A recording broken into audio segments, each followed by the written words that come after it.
to Teachers at 10. Today we are visiting a farm to see how this type of environment can be incorporated into the national curriculum, providing interactive and engaging learning for children in a cross-curricular approach. As a first activity when arriving at the farm, children are provided with a memorable experience of collecting eggs which the hens have laid. This is an experience which many children may have never had the opportunity to do before, which allows the activity to be engaging and interesting for each child taking part. Richardson states that a particular strength of outdoor provision is that it offers children many opportunities to experience the real world, have first-hand experiences, do real tasks and do what adults do, including being involved in the care of the outdoor space.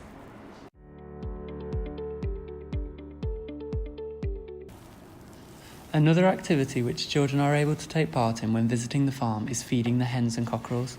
Children are provided with the unforgettable experience of going into the area in which the hens and cockerels are kept and feeding them whilst receiving important information regarding how the animals are kept safe and looked after. Stated by Constable, through outdoor play, even the youngest children learn important life skills. Turn-taking, listening and taking part. They play independently, learn to cooperate and work together, skills that will help them as they face future challenges. This is an experience which is offered to any age range, allowing the development of key skills which can be incorporated back at school in the classroom environment.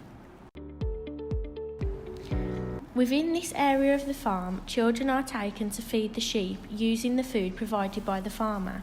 Children are encouraged to stand in a line along the fence and hold out the food for the sheep to eat.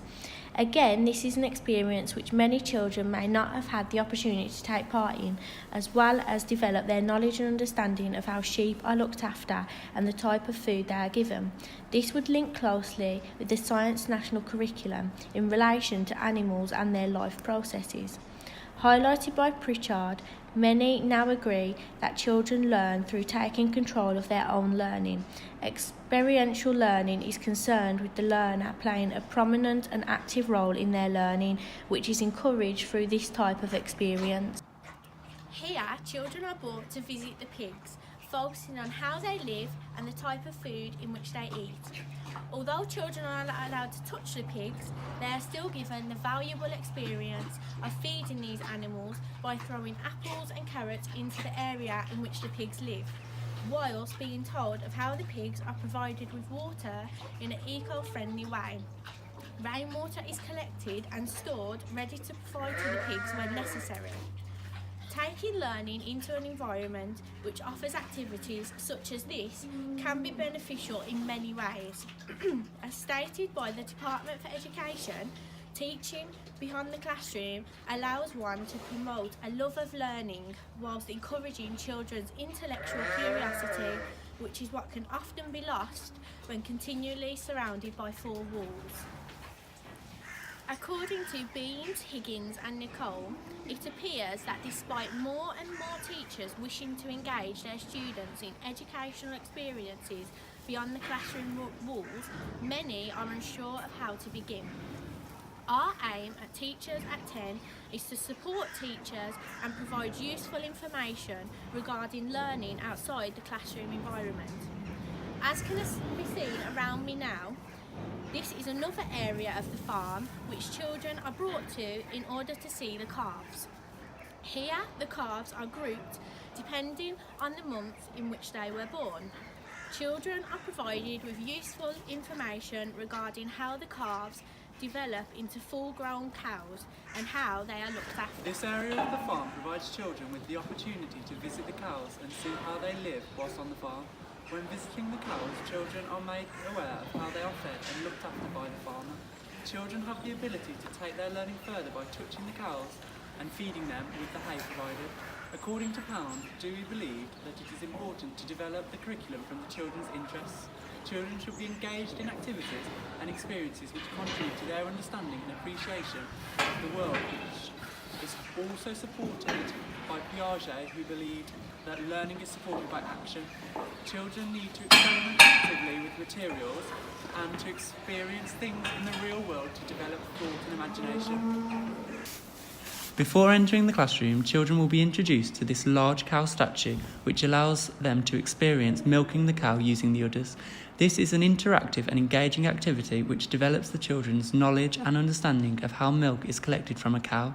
This is an activity that all children can take part in and overcomes the restriction of not being able to milk an actual cow. As highlighted by McBlain, farms provide a single outdoor setting that can be used to enhance children's learning within more than one area of the curriculum. The activities available are child-led, supporting work from Thorndike, who suggests children should be encouraged to learn by themselves opposed to being instructed by others, most particularly teachers. Unlike many other farms, this is a farm which has a classroom on its premises, allowing children to be taken into the classroom to learn further about the daily life of farmers, as well as the range of animals which are kept and looked after.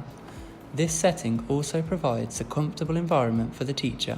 This is essential as it is their involvement which influences the types of experiences that children have access to, as stated by Bento and Diaz.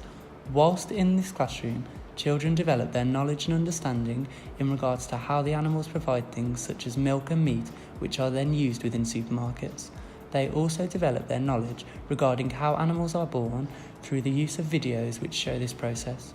Cross-curricular learning also takes place within this classroom, allowing children to complete activities which link to subjects across the curriculum.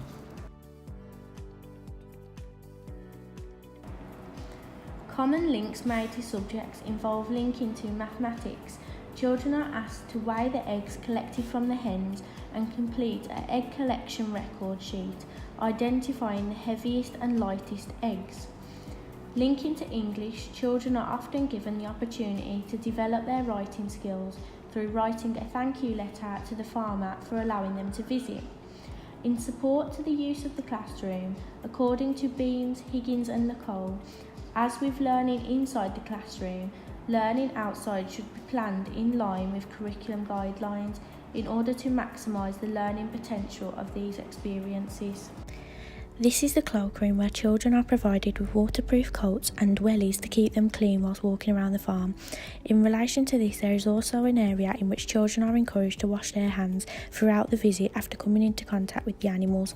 The area in which they wash their hands is kept visible to adults to ensure children are washing their hands as expected. According to Constable, creating a set of rules to maintain safety is important, but ensuring these rules are repeated regularly with the children is paramount if we are to expect them to remember and use them during visits.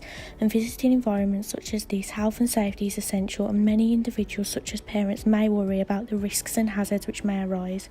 As stated by Moss, parents must realise that no natural environment is completely free from risk. Here is an example of a risk assessment which would be carried out before visiting Mount Pleasant Farm.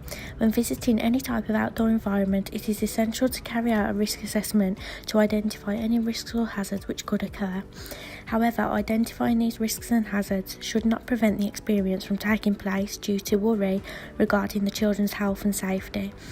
Jill highlights that a well-planned activity is pitched at a level that stretches the participants beyond their comfort zones. Without uncertainty of outcome and without risk, we may have a very fine recreational experience, but we no longer have adventure. Thank you for joining us today on our adventure around this farm. We hope the ideas presented provide all teachers with ideas of how creativity and hands-on learning experiences can be provided to children through a cross-curricular approach.